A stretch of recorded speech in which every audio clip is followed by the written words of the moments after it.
सम्मानित साथियों, नमो बुद्धाय, जय भीम। हमेशा की भांति एक बार पुनः हम लेकर आ गए हैं डॉक्टर अंबेडकर संदेश। आज के डॉक्टर अंबेडकर संदेश में जो कि आवाज का ऑफिशियल यूट्यूब चैनल के माध्यम से आपको मिल रहा है, इसी चैनल पर नियमित सुबह 5 बजे डॉक्टर अंबेडकर संदेश आपको अवेलेबल रहेगा। डॉक्टर अंबेडकर संदेश के तहत हम लेकर आते हैं बाबा साहब का क्रांतिकारी भाषण, बाबा साहब के ऐसे स्पीचेज जो बाबा साहब ने दिए हैं, और आज भी ऐसा ही स्पीच लेकर हम उपस्थित हो चुके हैं। क्रांतिकारी स्पीच है बाबा साहब का, चूँकि कोई भी स्पीच बाबा साहब का मिस ना हो, इसलिए हम लगातार क्रम से डॉक्टर अंबेडकर संदेश, बाबा साहब डॉक्टर अंबेडकर संपूर्ण वाङ्मय खंड 39 से नियमित सुबह लेकर उपस्थित होते हैं। तो आज के डॉक्टर अंबेडकर संदेश को अंत तक वाच कीजिएगा और आप देखेंगे कि किस तरह से आज के डॉक्टर अंबेडकर संदेश में बाबा साहब अपने आप महाराष्ट्रियन होने पर गर्व करते हैं। The Bodhisattva Ambedkar international centre BBAIC, Sarnath, Varanasi, राज्य उत्तर प्रदेश, देश भारत के सौजन्य से विषय यही है कि महाराष्ट्रियन क्यों पिछड़ जाते हैं। महाराष्ट्रियन क्यों पिछड़ जाते हैं, ये विषय है आज के डॉक्टर अंबेडकर संदेश का। बाबा साहब डॉक्टर अंबेडकर संपूर्ण वाङ्मय खंड 39 पेज नंबर 158 से 160 तक हम लेकर उपस्थित हुए हैं। अगला भाग हम लेकर उपस्थित होंगे कल के वीडियो में।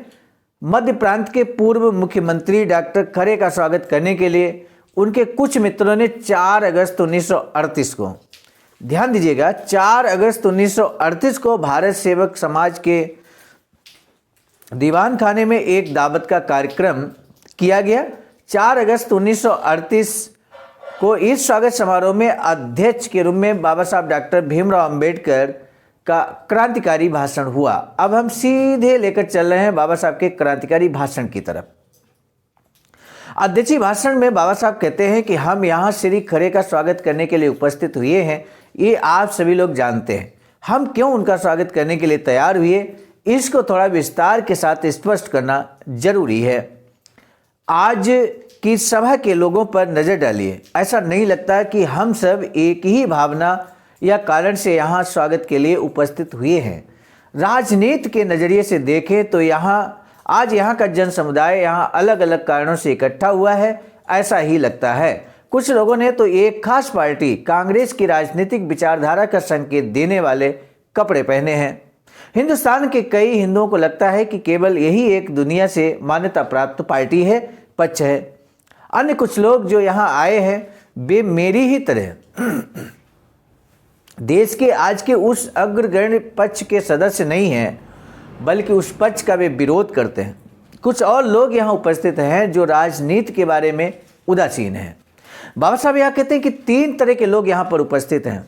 एक वो जो कांग्रेस से बहुत प्रेम करते हैं, एक वो जो कांग्रेस से नफरत करते हैं, विरोध करते हैं कांग्रेस का, सीधे सीधे शब्दों में, और एक वो लोग उपस्थित हुए हैं जो राजनीति के बारे में पूरी तरह से उदासीन है। उदासीन यानी कि चाहे कांग्रेस की गवर्नमेंट बने, चाहे अंग्रेजों की सरकार हो, चाहे स्वतंत्र लेबर पार्टी की सरकार बने, कोई भी पार्टी की सरकार बने, उनसे इसे राजनीति से कोई मतलब नहीं है। वर्तमान में भी बहुत सारे लोग कहते हुए मिल जाते होंगे आपको कि हमें राजनीति से कोई मतलब नहीं है।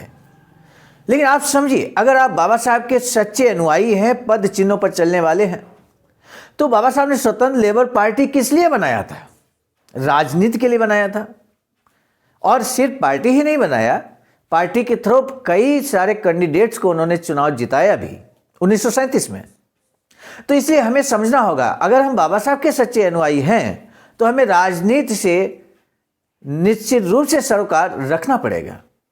सामान्य साथियों, इसी बीच हम आपको बता दें, ऐसे ही क्रांतिकारी भाषण नियमित आपको मिलते हैं आवाज का ऑफिशियल यूट्यूब चैनल के माध्यम से। इसलिए हमारा आपसे निवेदन है कि यदि अभी तक आपने हमारे चैनल को सब्सक्राइब नहीं किया है तो प्लीज आज ही अभी ही ये चैनल सब्सक्राइब कर लीजिए। इसी के साथ बाबा साहब कहते हैं कि ये लोग जाति प्रेम के कारण या ऐसे किसी और कारण से यहाँ आए होंगे। जो भी हो, जैसा भी हो, डॉक्टर खरे भी आज हमारे सामने 3 विभिन्न स्वरूपों में खड़े हैं। आज हमारे सामने 3 विभिन्न स्वरूपों में खड़े हैं, इसमें कोई शक नहीं है। पहली बात, डॉक्टर खरे यानी कि जो मुख्यमंत्री महाराष्ट्र के रह चुके हैं उनके बारे में बात हो रही है। पहली बात, वह महाराष्ट्रियन है, पहली बात। दूसरी बात, वो कांग्रेस वाले हैं। तीसरी बात कि मध्य प्रांत के पदच्युत किए गए मुख्यमंत्री के रूप में, मध्य प्रांत के पदच्युत किए गए मुख्यमंत्री के रूप में यहां उपस्थित हैं। आज यहां आकर इस कार्यक्रम का अध्यक्ष स्थान स्वीकारने के लिए मैं क्यों तैयार हुआ हूं? ऐसा आपको लगता है? मेरी और डॉक्टर खरे की मुलाकात का मौका 20 से पहले कभी नहीं आया था। कल एक मित्र के, जो श्री खरे के भी मित्र हैं, यहां उनके दफ्तर में हमारी पहली बार मुलाकात हुई। जाहिर है कि उनकी राजनीति से आकृष्ट हार में यहां नहीं आया हूं। राजनीति के मामले में हम भिन्न और विरोधी भी हैं। बाबा साहब कहते हैं कि चूंकि हमारा पार्टी स्वतंत्र लेबर पार्टी है और उनकी पार्टी कांग्रेस है, ऐसे में हम भिन्न भी हैं और विरोधी भी हैं। डॉक्टर खरे महाराष्ट्रियन हैं, ये भी महत्वपूर्ण बात है। उनके बारे में हुए अन्याय के कारण महाराष्ट्रियों के मन में विशेष क्रोध है, ये बात निस्संशय सही है, ये बहुत सहज है। हिंदी राजनीति में महाराष्ट्रियों के इतिहास पर अगर एक नज़र डाली जाए तो बाबा साहब कहते हैं कि महाराष्ट्रियन पिछड़ते जा रहे हैं। इस बात के बारे में मुझे कोई आशंका नहीं है। आज तक महाराष्ट्रियन लोगों को कभी व्यापार व्यवसाय नहीं किया, इसीलिए उन्होंने कभी विपुल संपत्ति या रुपया भी जहां कमाया है, जब देश के अन्य हिस्सों के हिंदी लोग विदेशियों के जुल्मों से पीड़ित ये, तब महाराष्ट्रियों के पुरखों ने अपनी सारी जिंदगी स्वराज का कामकाज चलाने में बिताई। इस काम में उनका खून भी बहा है। क्यों महाराष्ट्रियन पिछड़ते जा रहे हैं? सबसे बड़ा प्रश्न आज का ये है और विषय भी यही है कि जो महाराष्ट्र के लोग हैं वो पिछड़ते क्यों जा रहे हैं। इस बारे में कुछ दिन पूर्व एक कांग्रेसी नेता ने मुंबई में दिए अपने भाषण में विश्लेषण किया। उनकी राय में व्यवहार ज्ञान की कमी के कारण वे पिछड़ते जा रहे हैं, लेकिन मैं उनकी इस बात से बिल्कुल सहमत नहीं हो सकता। बाबा साहब कहते हैं कि मेरी राय में महाराष्ट्रियन जितनी व्यवहार बुद्धि हिंदुस्तान के अन्य किसी प्रांत के लोगों में दिखाई नहीं देती। महाराष्ट्रियों का पिछड़ना अन्य किसी कारण से हुआ हो, भले व्यवहार बुद्धि के अभाव में नहीं हुआ। महाराष्ट्रियन का जीवन महाराष्ट्र की आज़ादी पाने के काम आया, इसलिए महाराष्ट्रियन पिछड़ गए।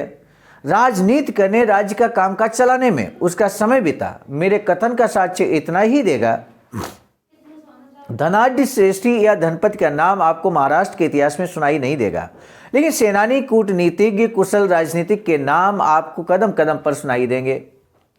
दुनिया के किसी भी देश को फक्र हो, ऐसे नाम है ये। महाराष्ट्र पिछड़ा क्योंकि औरों की तरह महाराष्ट्र ने व्यवहार का मार्ग नहीं अपनाया, लक्ष्मी की कृपा पाने की कोशिश नहीं की, वे कभी उसके पीछे नहीं पड़े, लेकिन आज केवल पैसे की ही तूती बोलते हैं। पैसों ने बुद्धि पर कब्जा कर लिया है, बुद्धि और होल इन दोनों को पैसों ने मात दे दी है, यही सच है। किसी जमाने में हम राजनीति में सबसे आगे थे। तिलक, गोखले और रानाडे, ये 3 महाबुद्धिमान और राजनीति में धुरंधर व्यक्ति हमारे बीच थे। आज की तरह इनकी राजनीति हलचल मचाने वाली न हो, भले आज की तरह अतिशयोक्तिपूर्ण न हो भले, लेकिन वह आज में अधिक ईमानदार और विचार प्रवर्तक थी। आज इस क्षेत्र में हम अड़े नहीं रहे। आज के हालात देखें तो बाबू और मजदूर, इन 2 पेशों के अलावा जिनके पास कोई कृतज्ञता नहीं है, ऐसे लोग, यही महाराष्ट्रियों की हालत हो रही है। इस अवनति को ध्यान में रखते हुए सोचें तो इस अवनति से भी जिन गिने चुने महाराष्ट्रियों को राजनीति में कुछ स्थान प्राप्त हो सका है, आज उन्हें उस जगह से हटना पड़े, ये महाराष्ट्रियों को चुभे, तो उसमें आश्चर्य की कोई बात नहीं होनी चाहिए। इस तरफ से देखा जाए तो सद्बुद्धि के इस नज़रिए से डॉक्टर खरे जिस मोर्चे पर लड़ रहे हैं, वह लड़ाई लड़ना हम में से किसी को अच्छा नहीं लगेगा। इस बारे में मुझे यकीन है और इसी कारण डॉक्टर खरे के स्वागत के लिए मैं जो यहाँ आया हूँ, एक महाराष्ट्रियन बनकर नहीं आया। महाराष्ट्रियन कहलाने में मुझे गर्व महसूस होता है। अपने महाराष्ट्रियन होने का मुझे बेहद गर्व है। ये बात मैं यहाँ विशेष जोर देकर बताना चाहता हूँ। महाराष्ट्रियों में कुछ ऐसे गुण हैं जो अन्य प्रांत के लोगों में आपको दिखाई नहीं देंगे। लंदन जैसी पराई जगह सभी प्रांतियों को मेला लगता है, वहाँ ये फर्क आसानी से ध्यान में आता है। ऐसे समय किसके क्या गुण दोष है, ये पहचानना सहजता से संभव होता है। डॉक्टर खरे महाराष्ट्रियन है, इसलिए जैसे मैं यहाँ नहीं आया, उसी तरह वो एक कांग्रेस वाले हैं, इसलिए भी मैं नहीं आया। डॉक्टर कांग्रेस के अनुयायी बने हैं, डॉक्टर खरे कांग्रेस के अनुयायी बने हैं। उस संस्था के जो भी नियम होंगे उनका पालन करना भी उन्होंने स्वीकारा है। ये भी सीधी बात है। अनुशासन के अनुसार चलने को लेकर अपनी संस्था के अगर उनका कोई मसला हो तो उसे हल करने में हम जैसे कांग्रेस में न होने वाले लोगों से उन्हें कोई सहायता मिलना संभव नहीं है। मैं यहाँ इसलिए आया हूँ क्योंकि आज डॉक्टर खरे मुख्यमंत्री के हकों की लड़ाई लड़ रहे हैं। जनता, मतदाता और जिम्मेदार राजनीति के नज़रिए से मुझे मुख्यमंत्री के ये हक बहुमूल्य लगते हैं, इसीलिए डॉक्टर खरे का स्वागत करने के लिए यहाँ उपस्थित हुआ हूँ। पहले एक बार मैंने कहा था कि जो मैं यहाँ दोहराना चाहता हूँ कि मुख्यमंत्री जिम्मेदार राजनीति का केंद्र होता है जिस पर राज्य की व्यवस्था का संतुलन टिका रहता है। मेरी राय में जिम्मेदार राजनीति की दो मुख्य बातों की आवश्यकता होती है। पहली, अपने जनप्रतिनिधि पर पैनी नजर रखने वाली जनता होनी चाहिए। बाबा साहब एक महत्वपूर्ण बात यहाँ पर कहते हैं कि अपने प्रतिनिधि यानी कि आपने सांसद, विधायक, प्रधान जो भी चुना है उस पर ये जनता का दायित्व है, कर्तव्य है कि वो अपने उस प्रतिनिधि पर पैनी नजर रखें।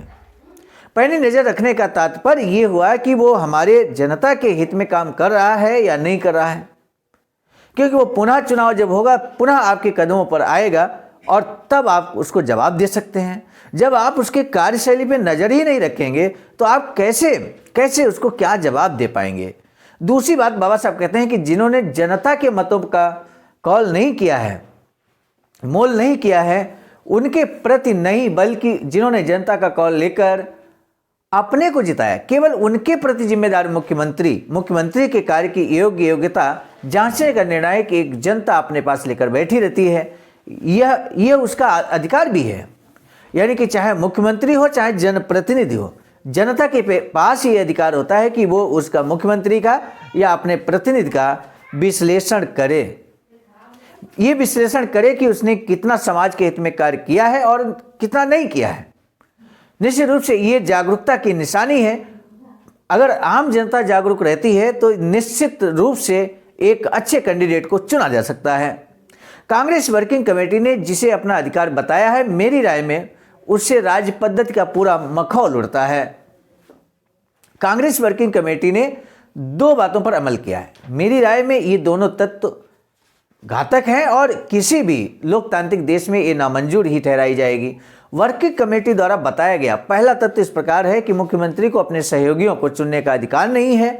उसके सहयोगी मंत्रियों का चुनाव मतदाता अथवा विधिमंडल से न जुड़े किसी बाहरी संस्था द्वारा ही चुने जाना चाहिए। मंत्रिमंडल की सामूहिक जिम्मेदारी की बात को प्रस्थापित करने के लिए गोलमेज परिषद में हमने कैसी टक्कर दी है, इस बारे में आप जानते नहीं हैं।